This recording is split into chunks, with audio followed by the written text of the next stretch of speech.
Hello viewers, আসসালামু আলাইকুম। Welcome back to my channel once again. আজকের ভিডিওটা মূলত যারা গার্মেন্টসে নতুন, যারা বিগিনার আছেন, যারা কোয়ালিটি ইন্সপেক্টরে বা অন্য পোস্টে চাকরি করার জন্য প্রস্তুতি নিচ্ছেন, তো তাদের কিছু প্যান্টের বা শার্টের প্রসেসের নাম জানা দরকার। তারই ধারাবাহিকতায় আজকে আমাদের ভিডিওটি করা। আজকে আমরা আলোচনা করব প্যান্টের বিভিন্ন প্রসেস সম্পর্কে।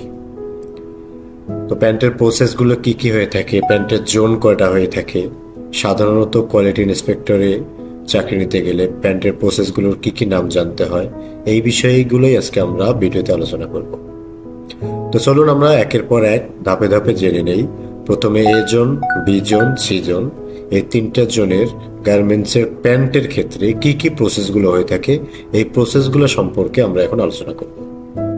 একটা প্যান্টে সাধারণত তিনটা জোন হয়ে থাকে। Number one, A zone. Number two,